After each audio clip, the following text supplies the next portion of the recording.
کس طرح پورا کیا؟ شام ہوتی تو دوستوں کے ساتھ وہ ٹہلنے کے لیے نکل جاتے، کلاس میں بیٹھ کے پڑھنے کی زحمت تو نہیں کرتے تھے، ہاں باہر سے جھانک لیتے کہ کلاس میں جو استاد ہیں وہ بڑے مصروف ہیں پڑھانے میں، ان کو بھی پتہ نہیں ہے کہ میرا کوئی شاگرد یہاں موجود ہے یا نہیں، یا باہر سے کوئی دیکھ رہا ہے یا نہیں۔ جو حاضری لگایا کرتے تھے منشی صاحب، ان سے اس نے بڑی اچھی دوستی کر رکھی تھی، تو وہ روزانہ اس کے کلاس میں جائے بغیر ہی حاضری لگا دیا کرتے تھے، تو حاضری بھی مکمل تھی، اس کی بھی شکایت نہیں کی جا سکی کہ جی آپ کا بیٹا نہیں آتا۔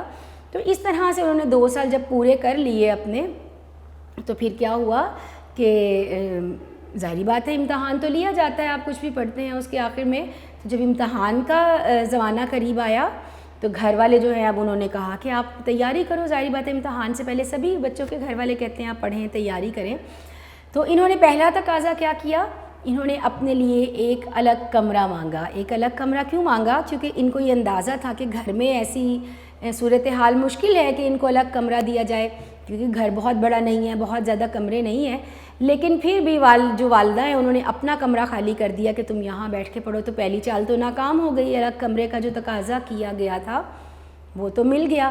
تو اب دوسری چال کیا چلے کہ جو کمرے میں دروازے ہیں کمرے کے، اس میں جو شیشے لگے ہیں وہاں انہوں نے کاغذ چپکا دیا تاکہ کوئی باہر سے اندر کی طرف دیکھ نہ سکے کہ وہ کیا کر رہے ہیں۔ تو لیمپ جلاتے، 7 بجے لیمپ جلاتے آرام سے اور سو جاتے، اور صبح 9 بجے جا کے اٹھتے۔ میں نے پڑھاتے ہوئے آپ کو یہ بھی کہا تھا، جو اوقات کار آ جاتے ہیں مختلف چیزوں کے سبق کے دوران جو بتائے جاتے ہیں، آپ نے ان کو بہت اچھی طرح سے یاد رکھنا ہے، یا آپ سے MCQ یا مختصر جواب کی صورت میں پوچھے جا سکتے ہیں۔ تو سو جاتے لیمپ روشن کر کے، اور لیمپ جب بجھاتے نہیں تھے تاکہ روشنی ہلکی ہلکی باہر جاتی رہے اور گھر والوں کو لگے کہ وہ پڑھ رہے ہیں، اور اگر کوئی آواز دیتا اور آنکھ کھل جاتی تو ڈانٹ دیتے کہ بھئی میں پڑھ رہا ہوں مجھے پریشان نہ کرو، اور اگر آنکھ نہ کھلتی اور صبح گھر والے کہتے ہم نے اتنی آوازیں دیں تم سو رہے تھے، آگے سے کہتے بھی میں اتنا مصروف ہوتا ہوں پڑھنے میں کہ میں کسی کی بات کا جواب نہیں دوں گا اگر کوئی مجھے بلائے نہ جب میں پڑھ رہا ہوتا ہوں۔ بہرحال اسی طرح یہ وقت بھی گزر گیا، اور پھر ڈیٹ شیٹ آ گئی، تو پھر یہ امتحان دینے، اور ڈیٹ شیٹ جب آئی تو انہوں نے گھر والوں کو بہت قائل کرنے کی کوشش کی کہ جس طرح سے ہونا چاہیے ابھی میں اس طرح سے تیار نہیں ہوں امتحان کے لیے، ابھی میری اتنی اچھی تیاری نہیں ہے۔ لیکن گھر والے کیا سمجھتے تھے کہ 2 سال لا کلاس کا کورس پورا کیا، کالج جاتے رہے، اس کے بعد ساری رات پڑھتے رہے، تو اتنی محنت کی ہے، تو پھر ان کے والد نے کہا کہ پھر امتحان بھی دو، گھبراتے کیوں ہو، امتحان دو۔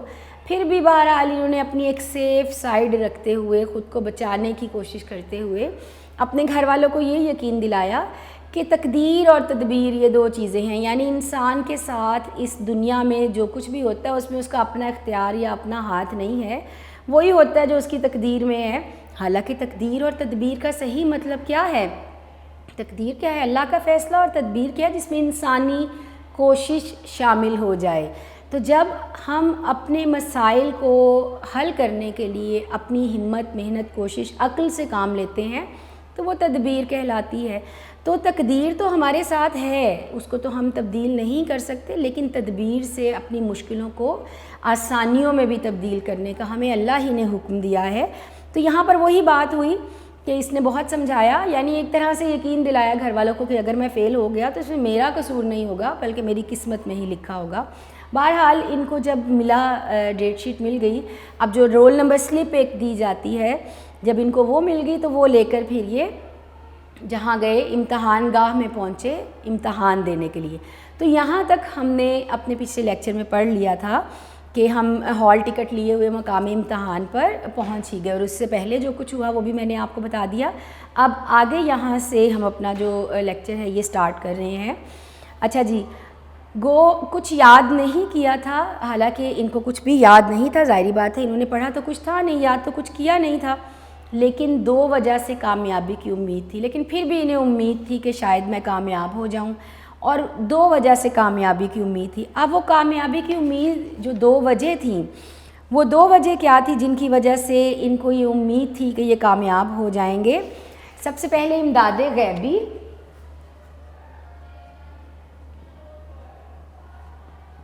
امداد غیبی کا کیا مطلب ہوتا ہے؟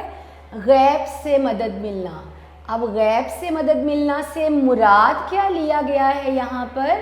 کیا مصنف نے مراد لیا ہے؟ نقل کرنا، یعنی ان کو ایک تو یہ امید تھی کہ ان کے لیے کوئی نہ کوئی ایسا ذریعہ، کوئی نہ کوئی ایسا وسیلہ بن جائے گا کہ یہ آسانی سے وہاں پر نقل کر سکیں گے، ٹھیک ہے۔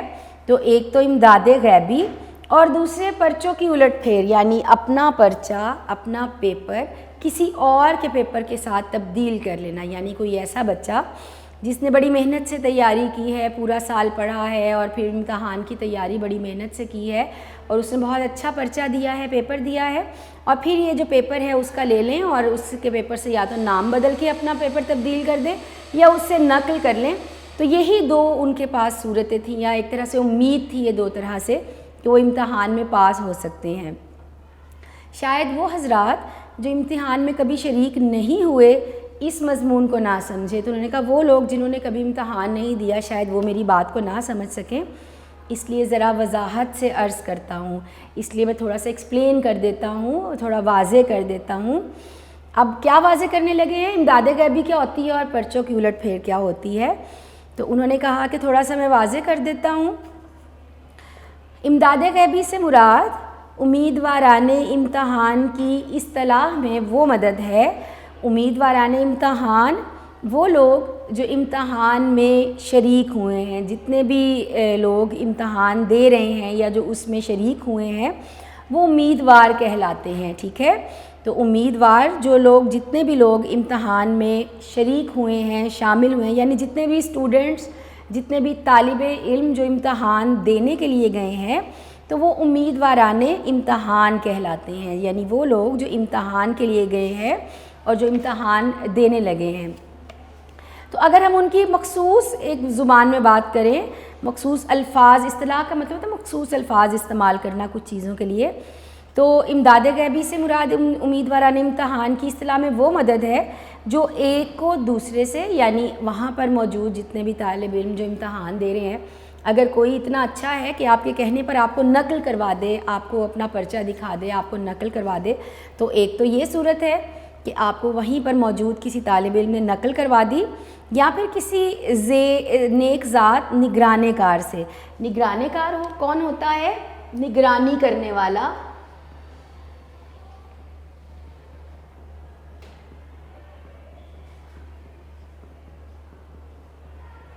جس کو ہم ممتحن بھی کہتے ہیں، یعنی امتحان کے دوران جو آپ کی پرچے کے دوران جو انویجیلیشن کرتا ہے، جو نگرانی کرتا ہے۔ تو دو صورتیں ہیں امداد غیبی کے لیے، ایک تو یا تو آپ کو کوئی اتنا اچھا وہاں دوسرا کوئی طالب علم مل جائے جو آپ کو نقل کروا دے، یا پھر آپ کو کوئی اس طرح کا ممتحن مل جائے، اس طرح کا نگران مل جائے جو بہت ہی نیک اور اچھا انسان ہو، یا اند المواقع کتاب سے پہنچ جاتی ہے۔ اب اند المواقع کا کیا مطلب ہے؟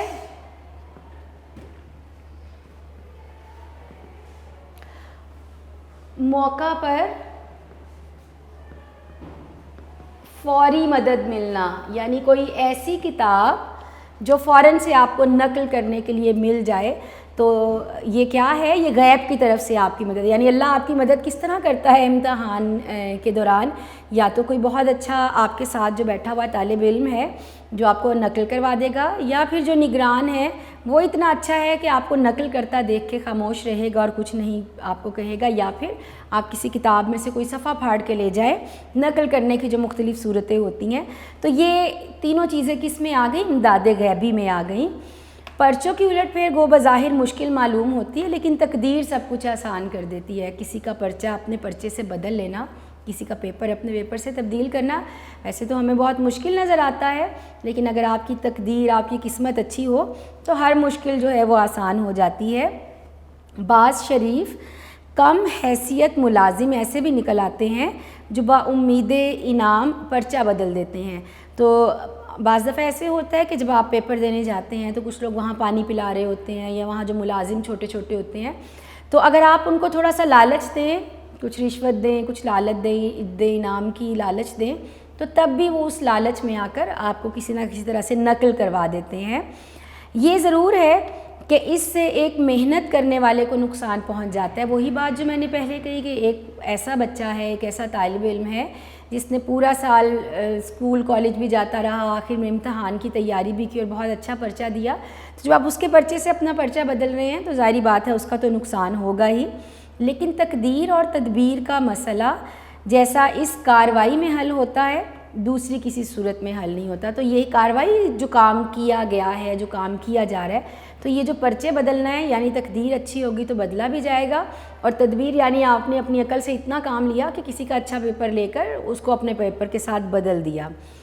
اس کے علاوہ اور بھی صورتیں ہیں لیکن وہ بہت کام پیش آتی ہیں. جو کہنے یہ تو نقل کرنے کی میں نے دو آپ کو بڑی بڑی جو آپشنز ہیں, جو دو صورتیں ہیں وہ بتا دیں. اس کے علاوہ اور بھی بہت سی ہیں لیکن ان سے ذرا کم ہی کام لیا جاتا ہے, اس لیے ان پر بھروسہ کرنا نادانی ہے, اس لیے آپ ان پر یقین نہ کیجیے گا ورنہ آپ نقل کرتے ہوئے پکڑے جائیں گے. خیر آمدم برسر مطلب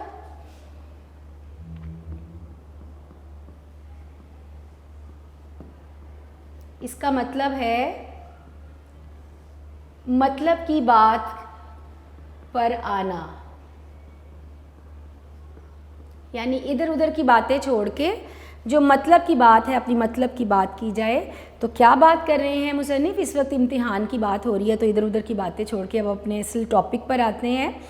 تو کیا ہوا, 9:45 بجے گھنٹی بجی اور ہم بسم اللہ پڑھ کر امتحان کے کمرے میں داخل ہوئے. جب امتحان شروع ہوا 9:45 بجے تو یہ اپنے کمرے میں داخل ہوئے. یہاں ایک بہت خلیق اور ہسمکھ نگرانے کار تھے. نگرانے کار میں نے آپ کو پہلے بتا دیا, نگرانی کرنے والا یا ممتحن. خلیق کا لفظی مطلب ہوتا ہے مہربان, جو اخلاق سے پیش آتا ہو وہ خلیق کہلاتا ہے, حسن اخلاق کا مالک ہو, مہربانی کرتا ہو دوسروں پر. تو ایک بہت ہی خلیق اور ہسمکھ نگرانے کار تھے. وہاں جو انویجیلیٹر تھے جو نگرانی کر رہے تھے وہ اس کو دیکھ کے لگا بڑے ہی ہسمکھ ہیں کیونکہ ہر ایک سے ہنس کے بات کر رہے ہیں اور بڑے مہربان سے شخص لگے اس کو. تو میں نے ان سے کہا تو وہ میرے ساتھ ہو لیے. ان کو اپنی جگہ نہیں مل رہی تھی بیٹھنے کی. ان سے جا کے کہا کہ مجھے میری بیٹھنے کی یا رول نمبر جہاں پہ ہے وہ نہیں مل رہا. ساتھ ہو لیے, ان کے ساتھ چل پڑے, جگہ بتائی اور بڑی دیر تک ہنس ہنس کر باتیں کرتے رہے. اس کو جگہ بھی دکھا دی جہاں اس نے بیٹھنا تھا اور اس سے باتیں بھی کرتے رہے. میں سمجھا چلو بیڑا پار ہے. بیڑا پار ہونا یہ بھی محاورہ ہے جس کا مطلب ہے مشکل کا حل ہو جانا, مشکل کا حل نکل آنا. اللہ دے اور بندہ لے یہ بھی ہم محاورتاً استعمال کرتے ہیں, یعنی خوش قسمتی سے آپ کو جس چیز کے لیے کوشش نہ کرنی پڑے, اللہ دے اور بندہ لے, بغیر کوشش کے ہی کچھ ہاتھ آ جانا, صرف اور صرف اللہ کی مہربانی سے یا آپ کی خوش قسمتی سے جب آپ کو کوئی چیز مل جائے آپ کی محنت مشقت کے بغیر, تو اس کے لیے ہم یہ دونوں الفاظ استعمال کرتے ہیں. بیڑا پار ہونا, مشکل کا حل نکل آنا, اور اللہ دے اور بندہ لے یعنی آپ کو خوش قسمتی سے بغیر محنت مشقت کیے مل گیا. اور کیا ملا کہ چونکہ انہوں نے تو تیاری کی نہیں تھی تو ایک ایسا نگران مل گیا کہ اگر یہ نقل کرتے ہیں یا آسانی سے کوئی پرچے بدلنا چاہے کسی سے تو یہ دونوں صورتیں یہاں پر جو ہیں وہ عمل میں لائی جا سکتی ہیں کیونکہ نگران بہت اچھے ہیں.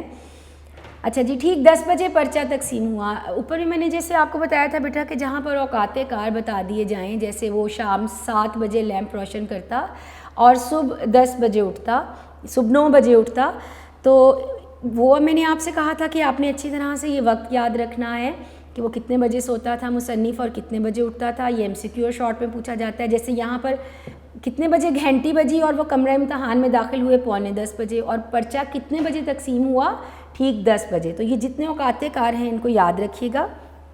جب پیپر بانٹ دیا گیا بچوں میں تو میں نے پرچہ لیا, سرسری نظر ڈالی اور میز پر رکھ دیا. سرسری نظر ڈالنا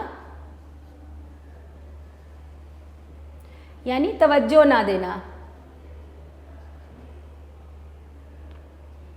لاپرواہی سے دیکھنا. جب آپ لاپرواہی سے کسی چیز کو دیکھتے ہیں, اتنا دھیان یا اتنا غور فکر نہیں کرتے, تو اسے کہا جاتا ہے سرسری نظر ڈالنا. تو انہوں نے ایک دفعہ اس کو دیکھا اور میز پر رکھ دیا. پڑھا تو کچھ تھا ہی نہیں, یہاں تک کہ یہ بھی نہیں پتہ تھا کہ آج پیپر کس چیز کا ہے. جیسے آپ مختلف, اگر آپ سائنس پڑھ رہے ہیں تو آپ اس کے مختلف ٹاپکس ہوتے ہیں, مختلف مضمون ہوتے ہیں, آپ ان مختلف مضمون یا ٹاپکس کا پیپر دینے کے لیے جاتے ہیں. تو اسی طرح ان کو تو یہ تک معلوم نہیں تھا کہ آج پرچہ کس چیز کا ہے. تو جب ان کو پرچہ ملا اب چونکہ پتہ ہی نہیں تھا، پڑھا ہی کچھ نہیں تھا، تو اندازہ ہی نہیں ہو سکا کہ پرچہ مشکل ہے، آسان ہے یا کیا ہے، تو لاپرواہی سے اس کو ایک مرتبہ دیکھا اور رکھ دیا۔ لیکن یہ ضرور کہوں گا کہ پرچہ پڑھنے کے بعد جیسا میرے چہرے پر اطمینان تھا شاید ہی کسی کے چہرے پر ہوگا۔ یعنی یہ بہت ہی پرسکون بیٹھے رہے پیپر دیکھ کے۔ کیوں پرسکون تھے؟ کہ پتہ ہی نہیں تھا کہ پیپر میں کیا ہے اور کیا نہیں، وہ آسان ہے یا مشکل ہے، تو بڑے پرسکون ہو کر بیٹھے رہے۔ خود تو اس پرچے سے متعلق اندازہ نہ کر سکا، خود تو نہیں سمجھ سکے کہ پیپر جو ہے وہ آسان ہے یا مشکل ہے، لیکن نگران کار صاحب کو یہ کہتے ضرور سنا کہ پرچہ مشکل ہے، لیکن جو انویجیلیٹر تھے، جو ممتحن تھے، وہ یہ کہہ رہے تھے کہ پیپر جو ہے وہ مشکل آیا ہے۔ میں کئی مرتبہ اول سے آخر تک اس کو پڑھ گیا، شروع سے آخر تک کئی مرتبہ میں نے اپنا جو کویسچن پیپر ہے اس کو پڑھا، لیکن یہ نہ معلوم ہوا کہ کس مضمون کا ہے، لیکن پھر بھی یہ نہ پتہ چل سکا کہ کس مضمون کا پیپر ہے۔ جوابی کاپی دیکھی، جوابی کاپی جس کو آنسر شیٹ بولتے ہیں، یعنی وہ شیٹس جو آپ کو امتحان گاہ میں دی جاتی ہیں جس پہ آپ اپنا پرچہ حل کرتے ہیں، اس کی آخر کی ہدایات پڑھی۔ صفحہ اول کی خانہ پوری کرنا، خالی جگہ کو بھرنا۔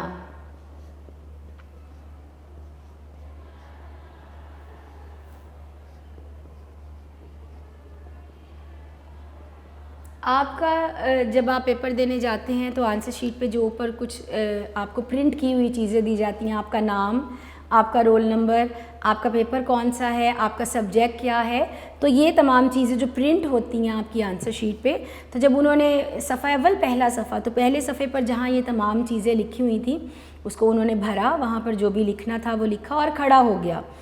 گارڈ صاحب فوراً ہی آئے، میں نے ان سے کہا، اب گارڈ صاحب سے مراد کیا ہے؟ وہی نگران جو انویجیلیٹر ہے، جو نگرانی کر رہا ہے امتحان کی، تو وہ فوراً ہی آ گئے۔ میں نے ان سے کہا کہ جناب یہ پرچہ کس مضمون کا ہے؟ وہ مسکرائے، یعنی وہ بھی سن کے مسکرائے کہ یہ کس طرح کا طالب علم ہے جو پیپر تو دینے آ گیا لیکن اس کو یہی نہیں پتہ کہ پیپر کس چیز کا ہے۔ زبان سے تو کچھ نہ بولے مگر پرچے کے عنوان پر انگلی رکھ دی۔ ظاہری بات ہے پیپر کے اوپر ہی لکھا ہوتا ہے، جیسے آپ کے سائنسز کے پیپر ہیں تو پیپر کے اوپر ہی لکھا ہوگا یہ کیمسٹری کا ہے یا بایو کا ہے یا فزکس کا ہے یا کمپیوٹر کا ہے، تو اسی طرح انہوں نے بھی ٹاپک کے اوپر انگلی رکھ دی۔ اس وقت مجھے معلوم ہوا کہ اصول قانون کا پرچہ ہے، تو تب پتہ چلا چونکہ قانون کا امتحان دے رہے تھے تو جو مختلف قوانین بنائے جاتے ہیں، جو مختلف لاز بنائے جاتے ہیں، تو اس کا پرچہ تھا۔ دل کھل گیا، محاورہ ہے یہ بھی، دل کھل جانا، خوش ہو جانا۔ تو یہ جب سنا کہ اصول قانون کا پیپر ہے تو بہت خوش ہوئے۔ میں نے بھی قلم اٹھا کر لکھنا شروع کر دیا، اپنا پین اٹھایا اور لکھنا شروع کر دیا، کیونکہ اصول کے لیے کسی کتاب کو پڑھنے کی ضرورت تو ہے نہیں۔ یہ جو مختلف ہم اپنے لیے رولز ریگولیشنز بناتے ہیں، جو اصول ضوابط ہوتے ہیں، تو انہوں نے کہا اس کے لیے کسی کتاب کو پڑھنے کی ضرورت تو ہے نہیں، اس مضمون پر ہر شخص کو رائے دینے کا حق حاصل ہے۔ رائے دینا، رائے کا مطلب ہوتا ہے اپنی سوچ یا اپنے خیال کا اظہار کرنا۔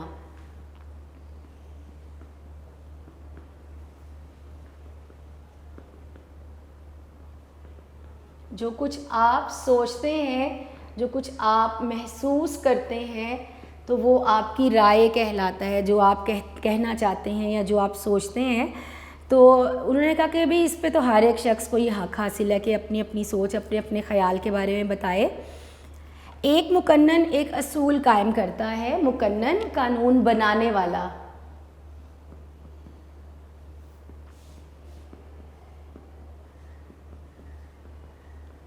جب ہم ایک سوسائٹی، ایک معاشرے کی صورت میں زندگی گزارتے ہیں تو کچھ رولز ریگولیشنز ہوتے ہیں، کچھ قوانین ہوتے ہیں جن کو ہمیں فالو کرنا پڑتا ہے، کیونکہ جب آپ کمیونٹی کی صورت میں رہتے ہیں، معاشرے کی صورت میں رہتے ہیں اور آپ وائلیشن کرتے ہیں ان رولز ریگولیشنز کی، تو پھر حکومت ہی کی طرف سے جو قوانین بنائے جاتے ہیں ان کی خلاف ورزی پر حکومت ہی کی طرف سے سزائیں بھی دی جاتی ہیں۔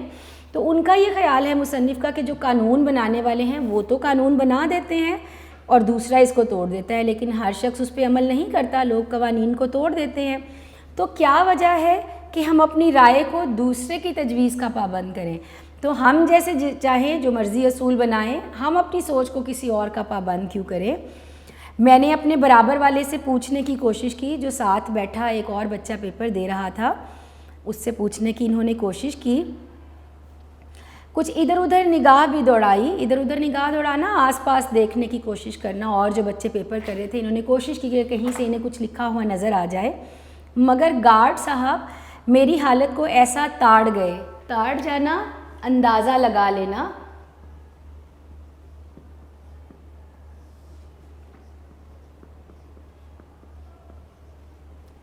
آپ جب امتحان دے رہے ہیں اور اس میں آپ نقل کرنے کی کوشش کر رہے ہیں تو ظاہری بات ہے جو ممتحن ہے, جو انویجیلیٹر ہے, اس کو بھی اندازہ ہو جاتا ہے کہ اس بچے کو کچھ نہیں آ رہا اور ادھر ادھر تانگ جھانک کی کوشش کر رہا ہے.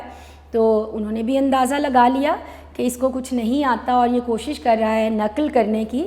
تو میری حالت کو کچھ ایسا تاڑ گئے تھے کہ ہر وقت بلائے ناگہانی کی طرح میرے ہی سر پر کھڑے رہتے تھے. بلائے ناگہانی, اچانک آ جانے والی مصیبت. بن بلائے جو مصیبت آپ کے سر پہ آ جائے, اچانک سے کوئی مصیبت آ جانا.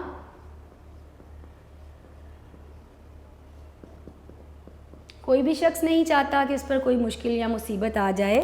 تو جو بغیر چاہے اچانک سے کوئی بڑی مشکل یا مصیبت آپ کے سر پہ آ جائے اس کو بلائے ناگہانی کہا جاتا ہے. تو ایک بڑی مصیبت کی طرح ہر وقت میرے ہی سر پر کھڑے رہتے. میں نے ذرا ادھر ادھر گردن پھیری تو انہوں نے آواز دی کہ جناب اپنے پرچے پر نظر رکھیے. جیسے ہی میں ادھر ادھر نقل کرنے کی کوشش کرتا تو وہ فوراً سے بولتے کہ اپنے پیپر کی طرف دیکھیے. جب دوسروں سے مدد ملنے کی امید منقطع ہو گئی, منقطع ہو جانا, ٹوٹ جانا, رک جانا, ختم ہو جانا. تو جب اس کی یہ امید ختم ہو گئی کہ ادھر ادھر بیٹھے ہوئے جو اور بچے پیپر کر رہے ہیں مجھے وہاں سے کہیں سے نقل کرنے دی جائے گی, تو ایسا چونکہ ممکن نہ ہو سکا, گارڈ نے اس کو نقل کرنے نہیں دی, تو میں نے دل میں سوچا کہ چلو ان گارڈ صاحب سے ہی پوچھے. تو میں نے کہا چلو میں ان سے ہی پوچھ کے دیکھتا ہوں. میں کھڑا ہو گیا, وہ آئے, میں نے دریافت کیا, دریافت کرنا پوچھنا کہ جناب اس دوسرے سوال کا جواب کیا ہے. وہ مسکرائے اور کہا مجھے معلوم نہیں. ظاہری بات ہے وہ تو نہیں بتا سکتے, تو انہوں نے مسکرا کے یہ کہہ دیا مجھے معلوم نہیں. میں نے کہا یہ برابر والے بڑے زور سے لکھ رہے ہیں, یعنی یہ جو میرے ساتھ بیٹھا ہے یہ بڑی تیزی سے لکھ رہا ہے, تو ذرا ان سے پوچھ دیجئے. تو اسی سے پوچھ دیں مجھے کہ اس کا جواب کیا ہے. اور اگر آپ کو دریافت کرتے ہوئے لحاظ آتا ہے اور اگر آپ کو اس سے پوچھتے ہوئے کچھ شرم آتی ہے تو ذرا ادھر ٹہلتے ہوئے تشریف لے جائیے, میں خود پوچھ لوں گا. تو میرے سر سے ہٹ جائیں, کہیں اور چلے جائیں تاکہ میں اس سے نقل کر سکوں. مگر وہ کب ہلنے والے تھے؟ کتب ہو گئے. اچھا بیٹا, کتب کا جو لفظی مطلب ہوتا ہے, پرانے دور میں جو ہاتھ چکی ہوتی تھی, یعنی ہاتھ سے جو چکی چلائی جاتی تھی جس میں آٹا یا مختلف جو اناج ہے وہ پیسا جاتا تھا, اناج پیسنے کے لیے جو چکی چلائی جاتی تھی, ہاتھ سے جو چکی چلائی جاتی تھی, تو اس میں ایک بہت بڑا کیل لگا ہوتا تھا جو زمین میں لگا دیا جاتا تھا, گاڑ دیا جاتا تھا, اور اس پر وہ چکی رکھ دی جاتی تھی تاکہ وہ ہلے نہ اور آسانی سے آپ اس چکی کو چلا سکے. تو لفظی مطلب اس کا کیا ہوتا ہے؟ وہ کیل جس پر چکی چلتی ہے. لیکن اس سے مراد کیا ہے؟ ایک جگہ پر جم جانا, ایک جگہ سے ہلنا نہ, ایک ہی جگہ پر کھڑے ہو جانا, جم جانا. چونکہ وہ کیل جو ہے وہ بہت مضبوط ہوتا ہے اور اس کو مضبوطی سے زمین میں لگا دیا جاتا ہے تاکہ جب آپ چکی کو گھمائیں تو گھماتے ہوئے وہ ہلے نہ ادھر ادھر اور وہ مضبوطی سے وہاں ٹکی رہے, تو اس کو کتب کہا جاتا ہے. تو جب کوئی چیز اپنی جگہ مضبوطی سے کھڑی ہے, وہاں سے نہیں ہلتی, تو اس کے لیے ہم کتب کا لفظ استعمال کرتے ہیں. تو وہ کب ہلنے والے تھے؟ کتب ہو گئے. تو ان کا مسکرانا پہلے تو مجھے بہت اچھا معلوم ہوتا تھا. شروع میں جب انہوں نے بتایا کہ مجھے جگہ نہیں مل رہی تھی تو جو نگران تھے انہوں نے مجھے میری جگہ بھی بتائی اور مجھ سے بڑی ہنس کے باتیں کرتے رہے, تو میں بڑا خوش ہوا کہ اتنا اچھا نگران مجھے مل گیا. تو پہلے تو ان کا مسکرانا ان کو بڑا اچھا لگ رہا تھا, لیکن آخر میں تو زہر ہو گیا. لیکن جیسے جیسے وہ اس کو نقل نہیں کرنے دے رہے تھے تو وہ ان کو زہر سے بھی برے لگنے لگے. میں واللہ سچ کہتا ہوں کہ اگر تمام عمر میں قلبی نفرت مجھے کسی سے ہوئی ہے تو انہی صاحب سے ہوئی ہے, کہ اگر میں نے اپنی پوری زندگی میں کسی سے دلی نفرت کی ہے تو وہ انہی نگران صاحب سے کی ہے. اچھا جی, غرض اس طرح یہ تمام دن امتحان کے گزر گئے. یعنی بیچارہ ایسے ہی امتحان دینے جاتا, روز آتا تو کچھ تھا نہیں, پڑھا تو کچھ تھا نہیں, نگران نے بھی کچھ نہیں کرنے دیا, اس کو بھی اندازہ ہو گیا کہ یہ صرف نقل کے آسرے پر پیپر کرنے آتا ہے, تو اس نے بھی نقل نہ کرنے دی. تو کیا ہوا, اسی طرح پورا جو امتحان ہے وہ گزر گیا, یعنی بغیر کچھ کیے ہی وہ بیچارہ اپنے پیپر دیتا رہا. لیکن آپ سمجھ سکتے ہیں مطلب آپ طالب علم سمجھ سکتے ہیں جو اس پروسیس سے گزرتے ہیں, جو امتحان دیتے ہیں, کہ ایسے ظالم کے ساتھ, اب ظالم کس کو کہا اس نے, نگران کو, جو انویجیلیٹر ہے, ایسی حالت میں ایک حرف بھی یاد نہ ہو. ایک تو بیچارے نے یاد کچھ نہیں کیا ہوا, تو پورے 6 گھنٹے گزارنا کیسے مشکل ہوں گے, تو اتنا لمبا وقت پیپر کا وہاں گزارنا کتنا مشکل تھا. میں تو ہر روز آدھ گھنٹے کے بعد ہی کمرے سے نکل آتا جاتا تو کچھ تھا نہیں, تو وہ تو خالی پیپر دے کے ہی آ جاتا اگر اس کے بس میں ہوتا. لیکن کیوں نہیں آتا تھا, کیوں مجبوراً اسے پورا وقت اندر بیٹھنا پڑتا, تو میں تو آدھ گھنٹے کے بعد ہی کمرے سے نکل آتا. لیکن مصیبت یہ آن پڑی کہ والد صاحب روز 11 بجے سے آ جاتے اور نیچے صحن میں بیٹھے رہتے. جو اس کے والد ہیں وہ آ جاتے اور آ کے صحن میں بیٹھ جاتے, جب تک پیپر ختم نہ ہوتا وہ نیچے بیٹھے رہتے. اب اگر میں جلدی باہر آ جاتا تو جو روب میں نے 2 سال کے عرصے میں قائم کیا تھا, تو جو روب اس نے اپنا قائم کیا تھا, یعنی 2 سال کالج بھی جاتا رہا لا کلاس کے لیے, پڑھنے کے لیے, ساری رات وہ لیمپ جلا کے محنت کرتا رہا, دن رات اس نے محنت کی, تو یہ تمام چیزوں نے جو اس کے گھر والوں کے دل پر جو ایک روب قائم کر رکھا تھا وہ سب ہوا ہو جاتا. ہوا ہو جانا, ہوا چونکہ دکھائی نہیں دیتی, اڑتی ہے, تیزی سے چلتی ہے, تو ہوا ہو جانا, غائب ہو جانا, اڑ جانا, ختم ہو جانا, تو وہ سب ہوا ہو جاتا ہے. اس لیے قہر درویش بر جانے درویش, قہر درویش بر جانے درویش کا مطلب ہوتا ہے غریب کا غصہ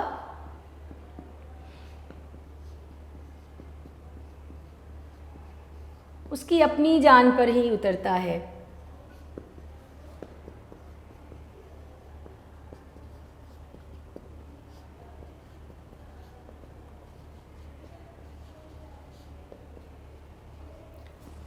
یعنی جو شخص مجبور ہے, جو لاچار ہے, جو کچھ کر نہیں سکتا, کسی کا کچھ بگاڑ نہیں سکتا, تو پھر وہ کیا کرتا ہے, اپنی تمام تر کمزوریوں کا ذمہ دار خود کو سمجھ کے خود کو ہی قصوروار ٹھہراتا ہے. تو اس کے لیے ہم کہتے ہیں قہر درویش بر جانے درویش, یعنی جو غریب کا غصہ ہے وہ خود اسی پر اترتا ہے. تو بیچارہ مجبوری سے خود پر ہی ظلم کرتا رہا, یعنی نیچے تو نہیں آ سکتا تھا جلدی, تو خود پر اس نے کیا ظلم کیا کہ نہ چاہتے ہوئے بھی خود پر ظلم کرتے ہوئے اس کو جو پورا وقت ہے, جیسے یہاں پر لکھا ہے کہ آخری وقت تک امتحان کے کمرے میں بیٹھا رہتا, اور جب نیچے اترتا تو والد صاحب سے پرچے کی سختی کی شکایت ضرور کرتا, اور پھر جب باہر آتا تو اپنے والد صاحب کو یہ ضرور کہتا کہ پیپر بہت مشکل تھا, اور نگران جو ہے وہ اس سے بھی زیادہ سخت تھا, اور وہ بہت جو نگران ہے وہ بہت ظالم ہے, بہت سخت ہے. تو آ کر اپنے والد سے اس چیز کی شکایت ضرور کرتا.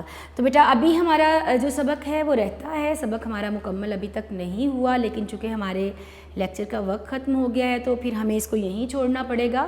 انشاءاللہ اگلے لیکچر میں ہم یہیں سے اپنے سبق کو دوبارہ شروع کریں گے, اور اب اتنا زیادہ نہیں رہ گیا, انشاءاللہ ہم اس کو ختم کر کے پھر اس کی جو مشق ہے وہ پڑھیں گے. ابھی تک ہم نے جتنا پڑھا اس کو آپ دوبارہ سے پھر ضرور پڑھیے گا, اور اس میں جو چھوٹی چھوٹی باتیں ہیں, اب چونکہ آپ کا اسمارٹ سلیبس ہے, اب آپ کو اپنے چیپٹر کو, اپنی مشق و سلیبس تو کم ہو گیا, لیکن اب کیا ہے کہ آپ کو ہر چیز کو فوکس کرنا ہے. ایک چھوٹی چھوٹی لائن جو آپ کے چیپٹر کی ہے, آپ سمجھ لیں وہ آپ کا شارٹ اور MCQ ہے, وہ کوئی بھی ایک لائن اٹھا کے, جیسے والد صاحب نیچے کتنے بجے آ کے بیٹھ جاتے تھے, ہم نے یہاں کیا پڑھا 11 بجے آ کے بیٹھ جاتے تھے, وہ کتنے بجے سوتا تھا, کتنے بجے اٹھتا, پرچہ کتنے بجے تقسیم ہوا, کتنے بجے شروع ہوا, اس طرح کی چھوٹی چھوٹی جو باتیں ہیں یہ بھی آپ اچھی طرح یاد رکھیے گا. کچھ بھی آپ سے شارٹ MCQ بنا کے پوچھا جا سکتا ہے, تو اچھی طرح ضرور پڑھا کریں, اپنے چیپٹر کو ریڈنگ کیا کریں بار بار. تو آج ہم یہیں پہ اپنا لیکچر اب ختم کریں, انشاءاللہ اگلے لیکچر میں ہم اس کو یہیں سے آگے سے شروع کر کے اپنا لیکچر کمپلیٹ کریں گے. تب تک کے لیے بہت شکریہ, اللہ حافظ.